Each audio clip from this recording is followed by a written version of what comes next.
Boa noite a todos. Boa noite para você que está em casa, nesse friozinho gostoso, está nos assistindo, nos acompanhando. Obrigado pela sua companhia.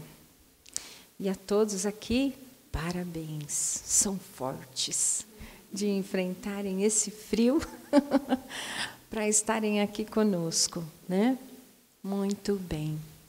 Então, vamos fazer a nossa preparação, né? Para que a gente possa iniciar as nossas atividades. Então, vamos fechar os nossos olhos.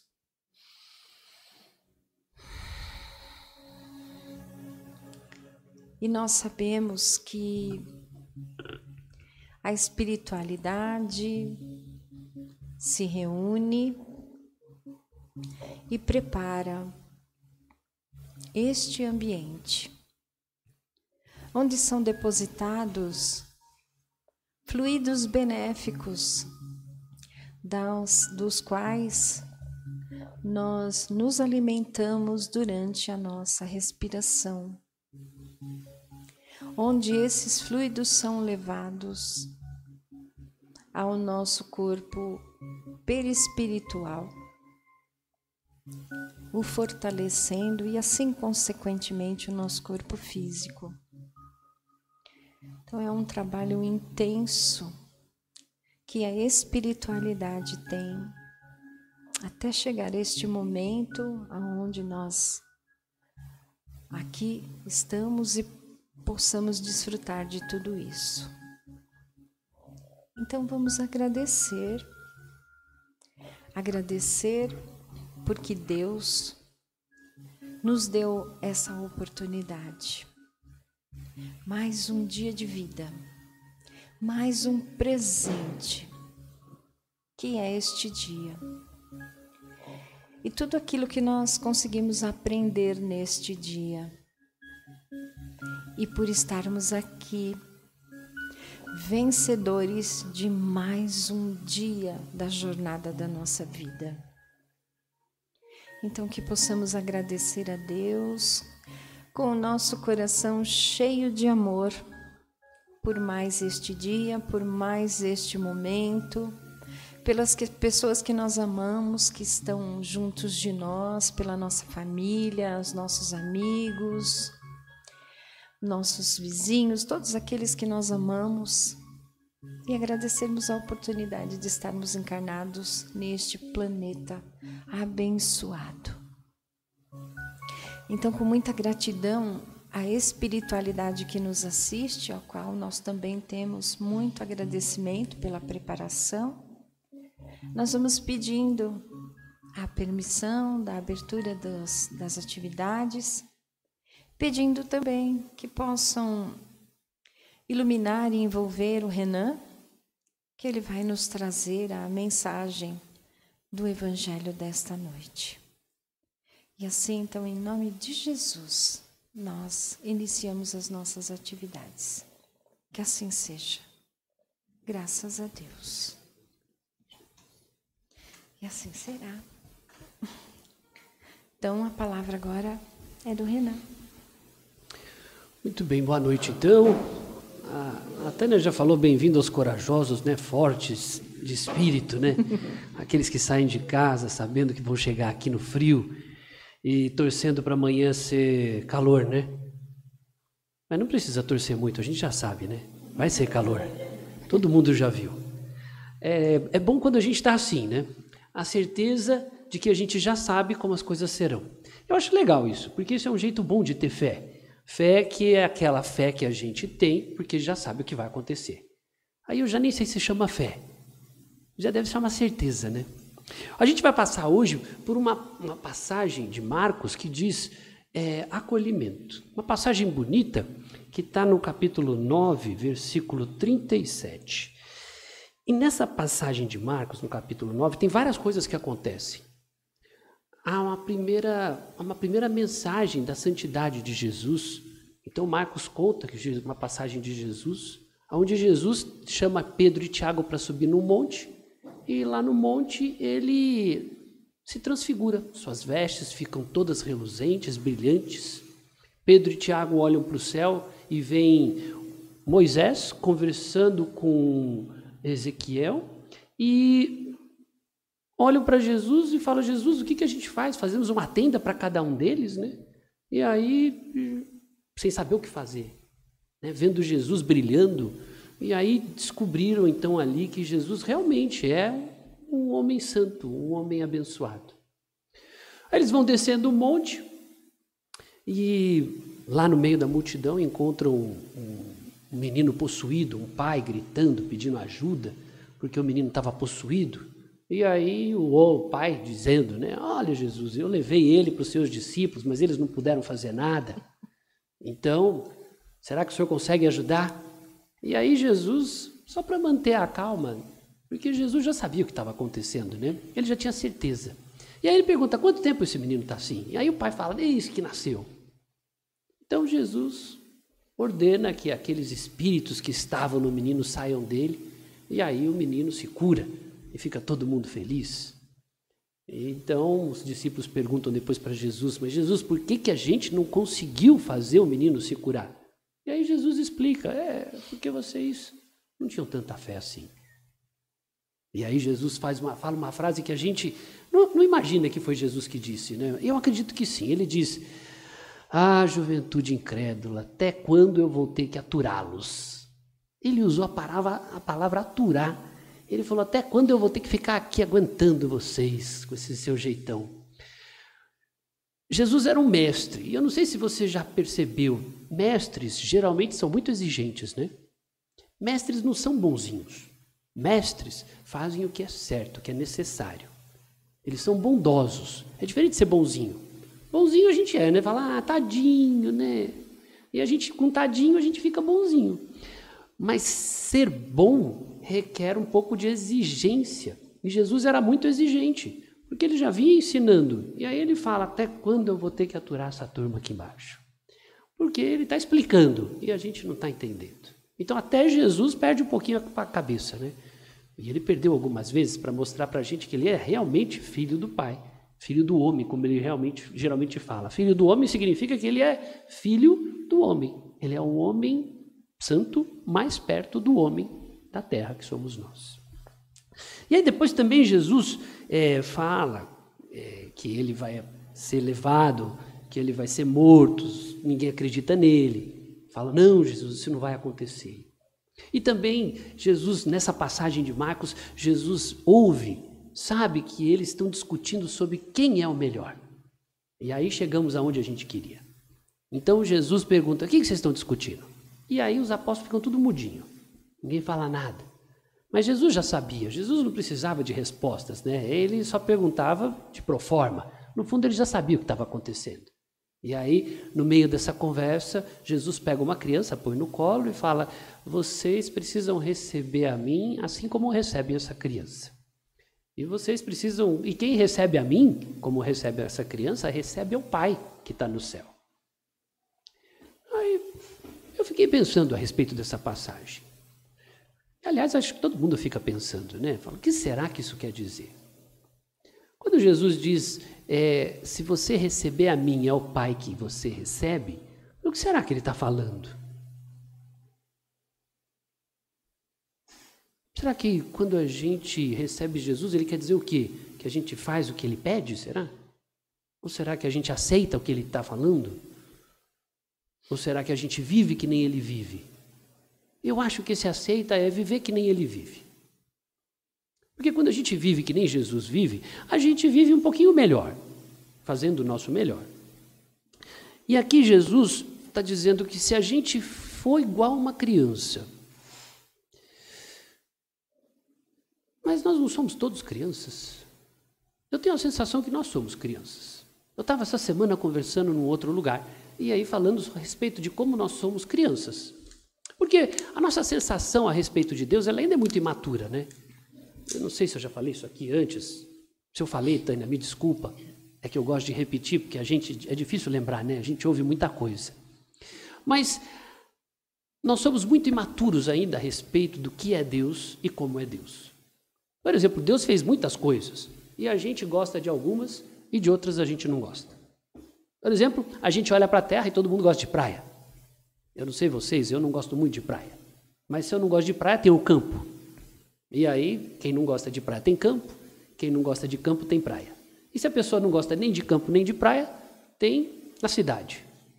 E se você não gosta nem de campo, nem de praia, nem de cidade, está no planeta errado, né? Com certeza não deve estar funcionando bem essa vida. Bom, então você gosta de uma coisa e não gosta de outra. E a gente olha para a nossa vida e percebe que tem um monte de coisa que a gente gosta e tem um monte de coisa que a gente não gosta, que não deveria estar lá. Por exemplo, Deus inventou tudo o que existe. Não há nada que a gente vá conseguir fazer, vá criar. Nós não somos criadores, né? Nós somos criadores da nossa vida, mas nós não somos criadores de mais nada. Por exemplo, o que o homem criou que já não existia? Nada. Tudo que ele cria já existe. A gente sabe que nós somos aqui o reflexo mais ou menos parecido com o que já existe do outro lado. Então, se tudo que está lá é mais adiantado e vem para cá, o homem não cria nada. No fundo, o homem ele vai descobrindo como fazer coisas novas. Então, a gente começa a perceber que se a gente não cria nada e tudo já existe, foi porque Deus fez. E por que a gente briga com as coisas de Deus? Por exemplo, Deus fez a distância. E a gente não gosta de distância, né? Quando a pessoa viaja para longe, a gente fica com saudade. A mãe fica com saudade do filho, né? Mãe gosta de filho bem pertinho. Pai já não é assim, né? Pai já dá graças a Deus quando o filho vai embora, fala, ainda bem, né? Menos um aqui. Mas a mãe não, a mãe quer o filho pertinho. E a distância é uma coisa criada por Deus. Por exemplo, a gente tem a Lua aqui. A Lua é bem próxima da gente, o homem já pisou lá. Eu fiquei imaginando outro dia, meu filho estava conversando comigo, falando, pai, e você imaginou se já tivesse vários planetas que nem no Star Wars, tudo grudado na Terra? Falei, filho, já pensou que terror que não ia ser? A gente brigando com todos esses planetas para tentar roubar todos os recursos deles e trazer para a Terra para a gente ficar rico. Que era isso que ia acontecer, né? A gente ia brigar, ia ter uma guerra espacial, definitivamente uma guerra espacial. Porque nós ainda somos muito imaturos para entender as coisas de Deus. Então a distância, ela nos coloca aqui, longe de todos os planetas do mundo. Que outro planeta a gente pode conhecer? Sei lá, Marte, né? Todo mundo fala que a gente tem que ir para Marte. Tá, mas vai demorar um pouquinho. Então, Deus fez a distância e a gente luta contra a distância. A gente quer ir o mais longe possível. Isso faz parte do nosso desenvolvimento. Lutar contra as coisas que estão aqui para nos adaptarmos. A gente faz isso com a nossa vida, né? Por exemplo, quando a gente abre a nossa casa. Se eu não me engano, você deve limpar a sua casa pelo menos uma vez por semana, que é o que eu faço na minha, no mínimo, uma vez por semana. Uma vez por semana, o que você está fazendo quando você limpa a sua casa? Lutando contra a vida. Porque se você deixar, o bicho entra, o mato entra, e tem mato que você sabe que pega até no porcelanato, né? Se jogar aqui, pega. Erva daninha, então... Então você vai vendo que você está lutando contra a vida, tentando adaptar você à sua vida, cuidando da sua casa para deixá-la intacta. A gente tem até uma placa lá embaixo no mural aqui da Fraternidade Irmã Maria dizendo que eles vão pintar aqui um dia. E se você quiser pintar, você pode ajudar. Pode até deixar seu telefone aqui, já avisei a Tânia, conta comigo.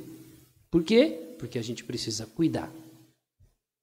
Então, a vida está fazendo a parte dela e nós estamos tentando nos adaptar a essa vida, sempre lutando com a vida. Por exemplo, outra coisa que Deus fez e que é muito louco e a gente não consegue gostar disso. A distância eu já falei. Deus inventou a morte. A gente detesta a morte. A gente acha muito ruim a morte. A gente tem, eu não sei você, mas espírita tem medo de morrer e tem medo da morte, né? E o espírita, né? Imagina que não é.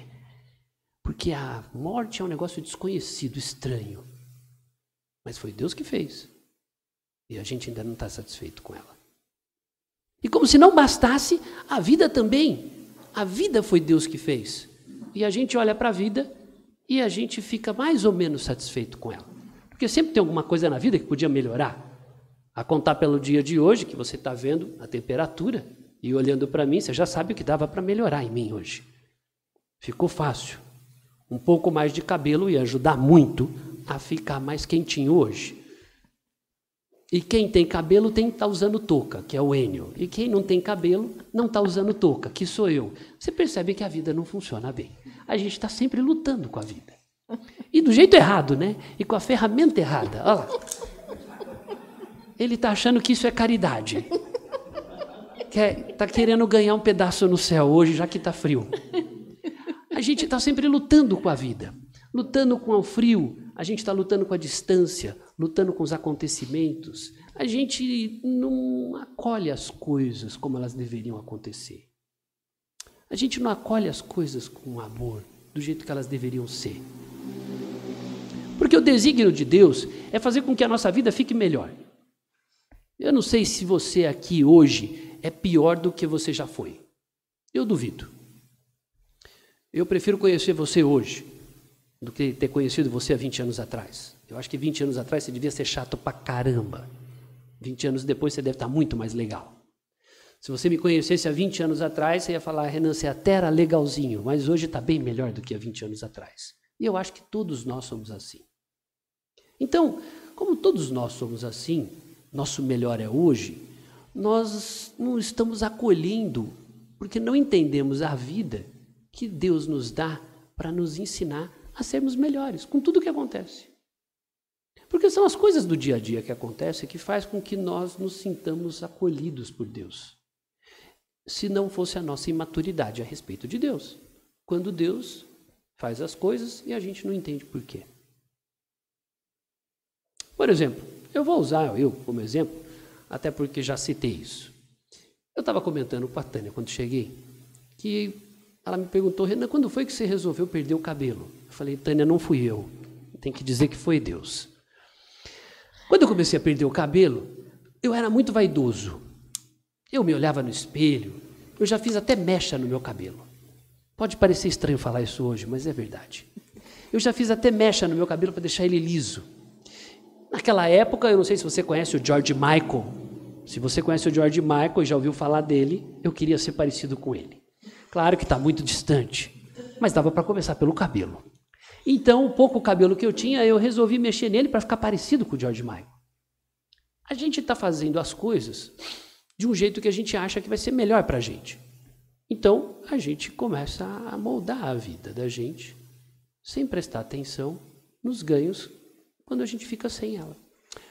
Aí a Tânia falou, mas você liga, Renan? Eu falei, não, depois dos 26, quando eu comecei a perder o cabelo, eu parei até de me olhar no espelho. Porque era sempre a mesma coisa, né? Não mudava. Então não fazia mais diferença se eu olhava. Então eu tomava banho e saía, eu acordava, me vestia e saía, nem me olhava mais no espelho. E com o tempo, perdi uma coisa que eu geralmente tinha muito quando era novo, que era a vaidade. Eu saía de casa, tinha que estar lindão, intacto, perfeito. Hoje eu saio de casa, eu nem sei como é que eu estou. E provavelmente eu devo estar melhor do que eu estava do que antes, né? Quando tentava sair perfeito. A vida me tirou uma coisa para me dar outra, que é muito melhor, que é paz de espírito, com a minha aparência. Quando eu tinha 18, 19 anos, eu não tinha paz de espírito com a minha aparência. Aos 50, eu não estou muito preocupado com ela. E aprendi a me despreocupar com ela ao longo do tempo. Então, Deus deu duas coisas para a gente que nós já citamos hoje. A distância, que a gente pode dar nome de tempo, porque o tempo faz com que a gente vá aprendendo com as coisas. E todos os nossos eventos. Os eventos, por exemplo, de perder o cabelo, que as pessoas podem achar ruim, né? Porque hoje tem gente que, quando perde o cabelo, vai lá, faz implante, não tem? Tem um monte de gente na televisão que, inclusive, você olha e fala, gente, será que isso é cabelo ou tem um gato em cima da cabeça desse homem, né? Mas você percebe que a gente está tentando lutar contra as coisas, sem perceber que elas vieram nos ensinar algo. E Jesus, quando diz que a gente tem que recebê-lo como uma criança, ele está dizendo exatamente isso. O que é ser uma criança? Eu não sei se você já viu, não sei se já deu presente para a criança de Natal. Meu filho tinha 3 anos, minha mãe chegava em casa com uma caixa e um carro dentro da caixa. Ele brincava com a caixa e deixava o carro. Toda criança faz isso. A minha filha também, quando eu tinha 2 anos, ganhava um brinquedo numa caixa, brincava com a caixa e deixava o brinquedo. E aí você começa a perceber que não é exatamente do jeito que a gente imagina. As coisas são, de uma forma ou de outra, diferentes e a gente precisa aprender com elas. Não é o que acontece com a gente que faz diferença, mas é como a gente vive o que acontece com a gente que faz diferença. Então a gente vai percebendo que conforme a gente olha para as coisas, a gente precisaria ser uma criança. A gente precisaria olhar para as coisas com a mesma curiosidade que uma criança olha para algo. E nós não somos, né? Porque, por exemplo, se eu mostrar para você alguma coisa, você vai falar, mas Renan, eu já vi, já sei como é que é. Não, mas você precisa ver, eu preciso te mostrar. Você fala, não preciso. Eu estou com 50 anos, quando alguém fala, Renan, quero te mostrar uma coisa, eu falo, mas não quero ver, eu penso comigo, sabe? Já vi, você não vai me mostrar nada de novo. Mas não é verdade, às vezes pode ser que seja novo. Então a gente vai ficando velho, a gente vai perdendo a vontade de entender as coisas, porque a gente já viu ela antes. Como se a gente já tivesse visto uma vez, tivesse visto tudo. E não é verdade. Vou dar outro exemplo de que isso acontece. Quando você ouve alguém contar uma história e a pessoa está contando uma história que você já ouviu, a sua paciência cai muito. Ela diminui bastante. Por que a paciência diminui? Porque você já ouviu a história. Mas se nós fôssemos como crianças, talvez a história contada pela boca de outra pessoa, contada pela mesma pessoa no outro dia, possa fazer mais sentido para a gente do que a primeira vez que a gente ouviu.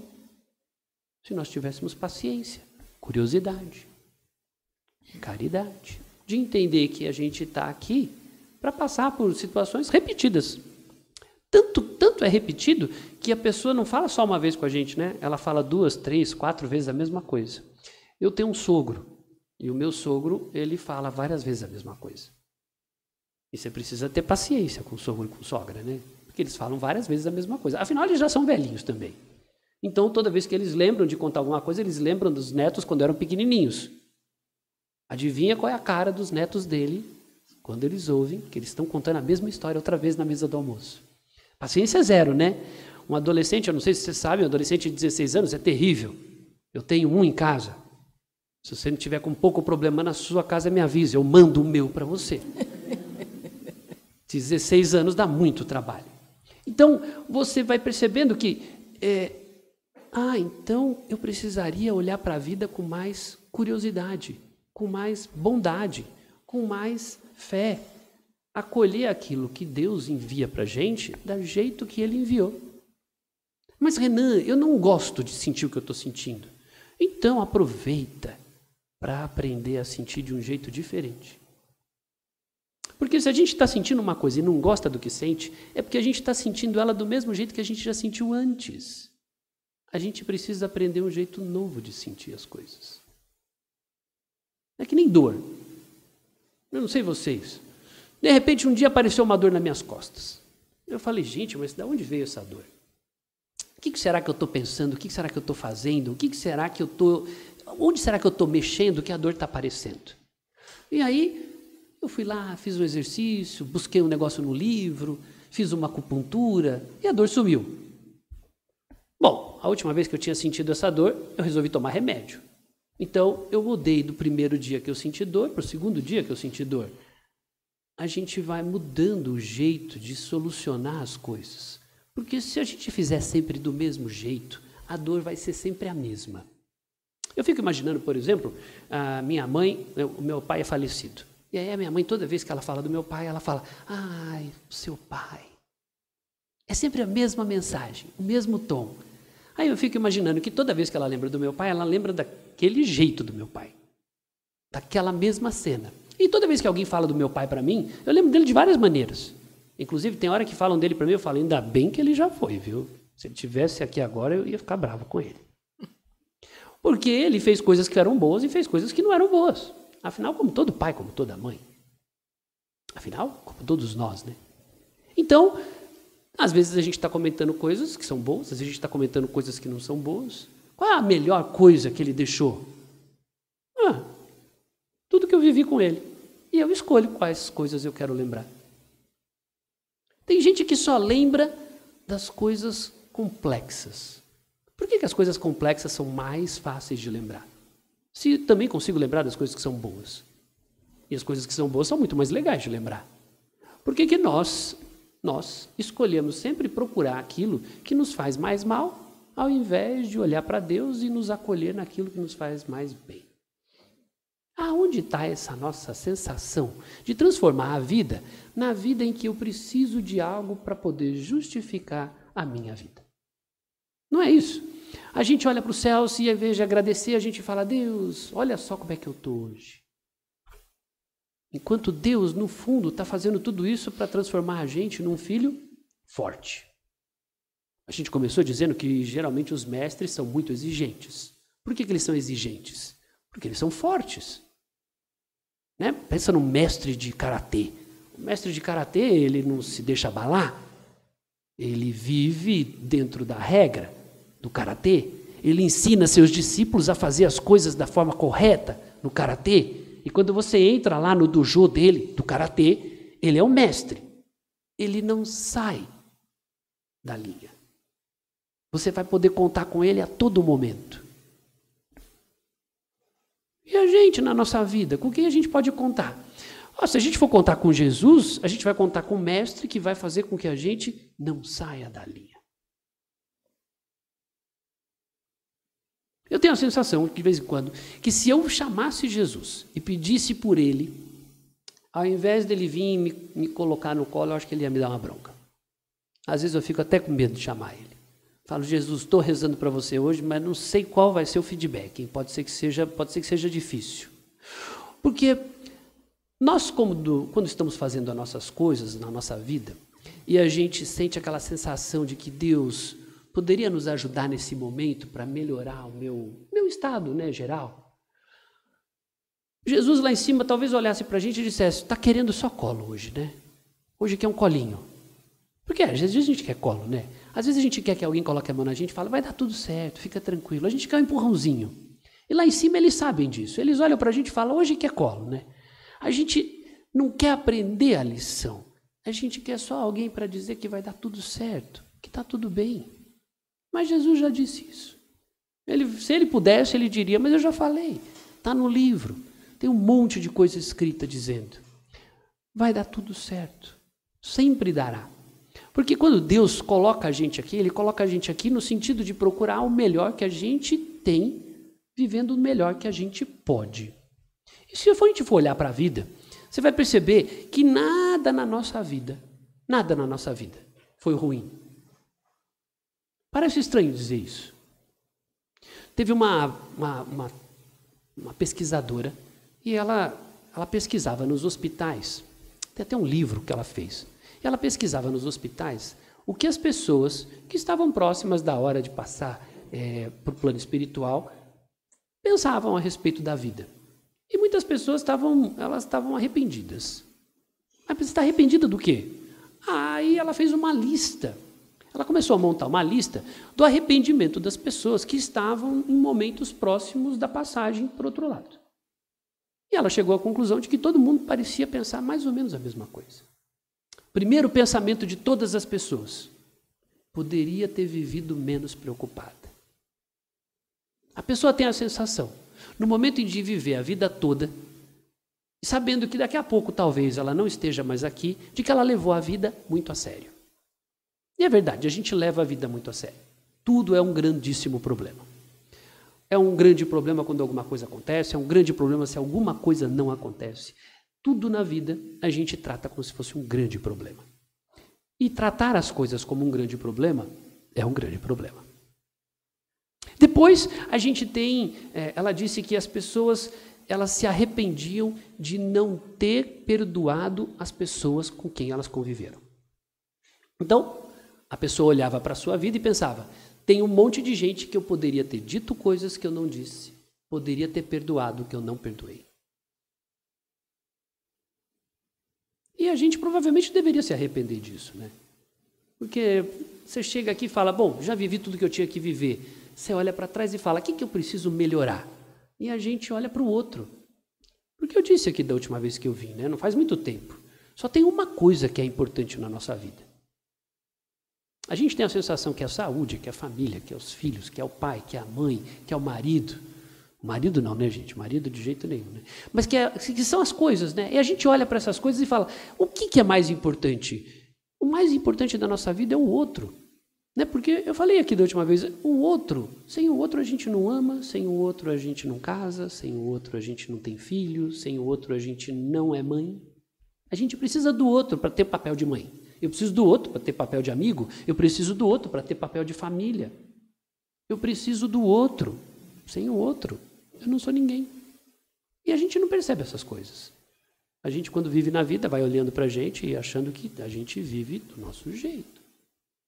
E o outro, é só mais um na minha vida. E a gente não entende que sem ele, eu não sou ninguém. Então, eu vejo isso às vezes quando eu entro aqui. Eu chego aqui e aí, 7 horas da noite, abre a porta, eu espero um pouco. E aí eu pensei, mas por que eu não entrei às 7 horas da noite? Eu não entrei porque se eu entrar eu vou estar sozinho, não tem ninguém. Só vai ter eu e a pessoa que abriu o centro. Então eu espero um pouquinho para ter um pouco mais de gente. Porque aí eu chego, já vai ter gente lá. E por que a gente pensa assim? Porque o outro. Tem que ter o outro aonde a gente vai. Senão, a gente não precisa ir.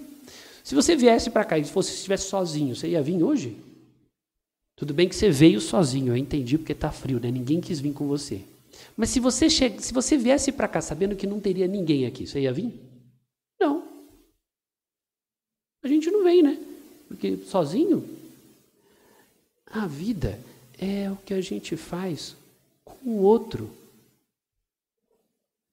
É muito louco isso, né? E o mais legal, não é exatamente o que a gente faz com o outro, é como a gente vive o que a gente faz com o outro. Porque pode ser enquanto todo mundo está aqui. Pode ser depois que só um de nós está aqui. A gente faz com a gente e com o outro. A gente então percebe que quando Jesus fala, se você receber a vida, se você receber a mim como você recebe essa criança, a gente entendeu o que ele quer que nós façamos da nossa vida um cenário parecido com o que ele nos ensinou, vivendo para o outro. Porque quando Jesus estava comentando com os apóstolos, ele pergunta, né, o que vocês estão discutindo? Os apóstolos na descida do morro, eles estavam discutindo quem deles era o melhor apóstolo. Eles estavam lá discutindo quem deles era o apóstolo mais top de Jesus. E Jesus percebeu que eles estavam discutindo isso. E foi dar uma lição neles, ensinando a eles que eles deveriam ser humildes, recebê-lo como uma criança, e quem recebe a ele, recebe a Deus. Foi essa a lição. Quando a gente está olhando para a nossa vida e a gente percebe como a gente navega, a família que a gente tem, os amigos que a gente tem, as coisas que a gente faz, quem de nós é o melhor? Eu sei que você pensa exatamente como eu. Se alguém perguntar da minha família, eu vou dizer que da minha família eu sou o melhorzinho. E eu sei que você também acha que da sua família você é o melhorzinho. Eu tenho certeza disso. Na minha família, por exemplo, eu sou o único que não baba e não treme, porque lá tem muito doido na minha família. Então eu sou o melhorzinho lá de casa. Se você quiser ter uma boa experiência na minha família, acabou de conhecê-la, sou eu. Eu sou o melhor exemplar da minha família. O resto é tudo doido. Agora, quando a gente olha para a vida e acha que todo mundo é doido e a gente não é, a gente corre um risco enorme de ser o mais doido de todos, né? Eu também acho. Quando eu falo isso da minha família, eu sempre falo, a minha irmã deve estar dizendo que o resto é doido e que ela é a normalzinha. O pior é se eu for o mais doido de todos. Então, só tem um jeito de eu não seguir essa doidice. É tentar seguir o evangelho. Porque viver a vida sozinha, ela é um pouco complexa. Eu não sei se você já fez faculdade EAD. Se você já fez, você vai ver que é muito difícil. Faculdade EAD é bem difícil. Você precisa organizar o tempo, você precisa organizar o material, você precisa ter disponibilidade. Eu tenho a sensação que a vida sem evangelho é EAD. Dá um trabalho danado. A gente mal sabe direito o que está fazendo. Perde um monte de lição. Não faz a lição de casa. E aí depois corre o risco de repetir. Que é o que acontece com muita gente, né? Acabar repetindo. Agora, quando a gente segue o evangelho, quando a gente faz o que Jesus pediu, né, que é segui-lo como uma criança, quando a gente vem para uma casa como essa e fala, hoje eu vou ouvir de novo, porque deve ter alguma coisa que não está bem e eu preciso ouvir. Essa é a vida da faculdade. E a vida da faculdade é muito mais legal. Porque você sabe que tem que ir todo dia, o professor cobra a lição, a gente sabe que tem tarefa para fazer. E na semana seguinte a gente volta para ter certeza que a gente fez ou não. Eu acho bem mais fácil a vida com o Evangelho do que a vida sem Evangelho. A vida não precisa ser muito, não vamos ser muito prolixo, né? É só contar quantas pessoas tem aqui dentro e perguntar, cadê o resto? O resto está no EAD. Deve estar sendo muito mais complexo para eles do que é para nós que estamos aqui. Nós hoje resolvemos sair de casa para vir até aqui, nos encontrarmos, falarmos em nome de Jesus, ouvirmos algumas coisas que Ele fez e tentar entender como a gente faz isso na nossa vida. Diminuir as distâncias, se tornar uma pessoa mais curiosa a respeito de tudo que Deus nos manda na vida que a gente tem. E o resto? O resto está no EAD, que é bem complexo. Uma vida mais difícil de ser encaminhada, porque falta a referência. A gente não tem a bondade de Jesus, nem a bondade das palavras dele. Por isso que eu sempre acho que quando a gente está junto em nome de Jesus, ele também está lá. Até porque foi ele que disse isso, né? Quando um ou mais estiver em meu nome, lá estarei. Não foi isso que ele falou? Por isso que eu acho que é bem mais simples. Porque as coisas vão ficando mais claras. A gente falou de distância, a gente falou de não ter e ter as coisas, de não ter e ter as pessoas.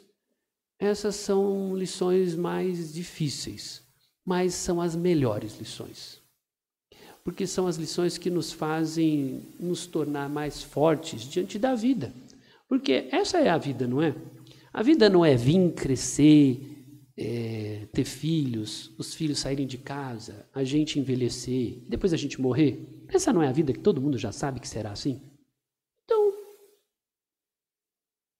a gente já sabe que funciona assim. A gente já sabe que só tem uma certeza nessa vida, que a gente vem e que a gente vai. O resto a gente não tem certeza. Até porque eu já falei para você que você só tem 4 coisas na sua vida que você controla. Então, a gente não consegue ter certeza das coisas. A única certeza que a gente tem é que vai viver a vida do melhor jeito que a vida existe, que é do nosso jeito. E o melhor que a gente pode fazer quando a gente vive a vida, se a gente terminar a nossa vida e estiver assim, perto dos 80 anos, né? O pai da Tânia tem mais de 80, meu sogro tem mais de 80, minha mãe já está chegando nos 70. Quando a gente chega nessa idade e a gente olha para a vida, o que é de melhor que a vida que eu vivi? O que seria o melhor da vida que eu vivi? A gente vai chegar à conclusão que foi a própria vida. Tudo o que aconteceu. Os problemas, os eventos, as soluções, as alegrias, as tristezas. Essa vida que Deus deu é que nos fez chegar aos 70 anos, mas independentes. Independentes do amor, independentes dos bens, independente das pessoas. Porque a gente vai no caminho contrário. A gente vai atrás da dependência. A dependência pode trazer prejuízos. Vou dar um exemplo. Eu tenho uma pessoa que eu conheço e aí ela é muito dependente da relação dela com a mãe. E aí a mãe faleceu. E ela continua dependente. Uma vida muito difícil. Você ser dependente de uma pessoa que não existe mais.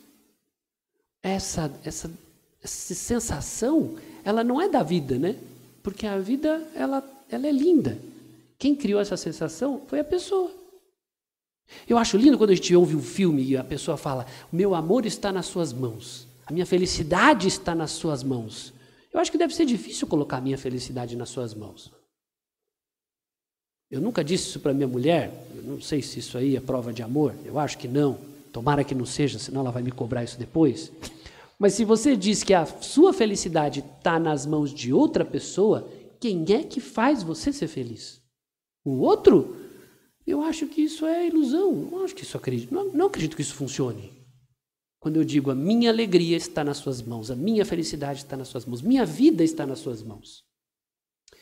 Khalil Gibran é um poeta maravilhoso, escreveu um livro sensacional que chama O Profeta, e lá no casamento ele diz: o casamento é uma garrafa de vinho que 2 pessoas bebem, cada uma no seu copo. Porque cada uma tem seu tempo, cada uma tem sua quantidade. Eu acho essa referência a coisa mais bonita que tem. Eu acho lindo para o casamento, porque coloca a gente diante de uma relação em que eu vivo o meu tempo compartilhando do mesmo tempo com você. Que é o vinho, né? É uma garrafa. Você coloca um pouquinho para a Tânia, um pouquinho para mim, ela bebe o que ela quer, eu bebo o que eu quero, e a gente está tomando do mesmo vinho. Só que ela bebe às vezes mais devagar, eu bebo um pouco menos, mais rápido. Mas a gente está junto. Eu acho que essa é uma relação independente. Viver porque tudo que você gosta, ama, deseja, está na mão do outro, deixa a gente doente. Até porque se aquela pessoa não tiver mais, e a gente sabe que um dia ela não estará, como a gente fica se tudo que é meu está na mão do outro? Me parece estranho isso. E uma criança não faz isso. Tanto é que a gente precisa ficar olhando a criança. Por isso que Jesus falou, né? Receba a mim como recebe uma criança. Criança, se colocar aqui na cadeira e falar, pode levantar, esquece, ninguém vai ver essa criança aqui. O que ela faz? Ela levanta e independente se ela está com o pai ou a mãe, não interessa. Ela vai fazer tudo o que ela quiser. Uma criança é independente por natureza. Você até pode pensar, Renan, mas ela não consegue fazer um monte de coisa. Não, quando ela não conseguia, adivinha o que ela faz? Ela grita, ela chora, mas ela vai fazer.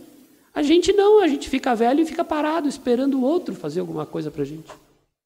Que insensatez a nossa, que uma criança é muito mais madura do que nós mesmos.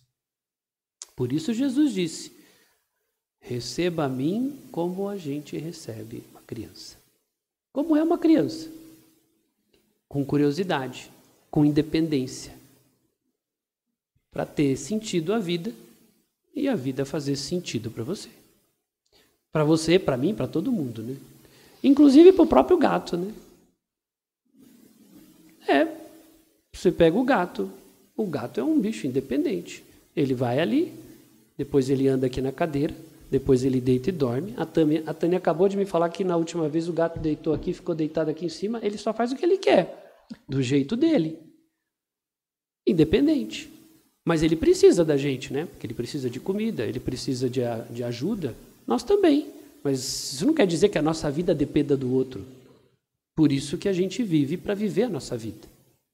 Foi isso que Jesus quis dizer. Recebamos a Ele como uma criança para que a nossa vida faça sentido como a dele fez. Aí eu acho que vai fazer mais sentido ainda. É isso, né, Tânia? É isso. Não é? Eu acho que eu estou no meu horário também agora, porque é que eu gostaria de falar mais, mas o pessoal, já tem gente dormindo no fundo, né? E se eu continuar falando, a Tânia vai me cutucar por baixo da mesa aqui. Aí você fala assim, né? Eu vivo com a pureza da resposta das crianças. É a vida, é bonita e é bonita, não é? A Tânia tem a coragem de fazer uma coisa que eu não tenho, que é cantar. Já falar já tá bom demais, Tânia, deixa eu cantar para você. Mas é verdade, né? Se a gente não for como criança, a gente vai ser como o quê? Como adulto? Eu não sei, eu gosto mais de criança, hein? Eu acho criança mais legal. A gente vai ficando velho, vai ficando um pouco cheio de mania. Eu acho que a criança traz algo de melhor, que é independência, pureza, bondade e inocência. A gente não, né? A gente não é meio assim, né? Então você imagina, eu gosto de criança porque criança, eu trabalho no lugar, né? No lugar que tem um monte de criança. Então durante a semana são 600 crianças e eu faço o trabalho voluntário lá. Então vem uma criança e eu falo, oi, Miguel. E aí, oi, tio. E eu falo, Miguel, posso te abraçar? Ele fala, ô tio. E aí ele me abraça. Eu pergunto antes se ele quer que eu abrace ele, né? Porque é uma situação diferente. E aí também tem as meninas, tem a Lana, a Ina e assim por diante. E aí a gente conversa com todas elas. Todos eles querem me abraçar. Eles me perguntam se eu sou vô da Quitéria, que é a professora. Eles me perguntam se eu sou vô de alguma coisa. Eu não sei porque eles têm essa referência de vô, porque todo mundo pergunta só se eu sou vô. Ninguém pergunta se eu sou pai. Então eles perguntam essas coisas e você vai percebendo que eles fazem isso de maneira tranquila. Se eu abraçar a Tânia, tem que ir devagar, com calma, né? Tem que olhar para ver se o marido dela está por perto. para ver se ele não vai ficar bravo comigo. Eu tenho que perguntar para a Tânia, olha, calma, Tânia. E a gente vai fazendo meio receoso. Com a criança, não. A criança, ela se entrega, ela fala, se você quer me abraçar, mal você não pode me fazer. E ela simplesmente abraça. A criança é mais legal. Por isso que Jesus usou a criança como exemplo. Isso aí. Olha, quer ver? Tem umas... Bom, para você que está em casa, houve aí uma pequena queda na internet, tá? Mas o Enio está avisando aqui que amanhã ele vai colocar a palestra na íntegra para que você possa assistir ela inteirinha, tá bom? A Luci Maria Pereira, ela diz assim, o que seríamos de nós se não fosse o outro? Peça fundamental para o nosso crescimento espiritual. Aí ela comenta de novo, sábias e verdadeiras palavras, muito bom aprendizado, parabéns. Muito bom, muito bom. Aí ela diz de novo, gratidão, Renan. Maravilhosa palestra, Deus abençoe grandemente a sua vida. Amém. Nunca devemos deixar morrer a criança, nossa criança interior. Essa criança de independência, essa criança de bondade, de curiosidade, essa criança aí. O Ricardo, dignidade, ele também diz, palestra abençoada.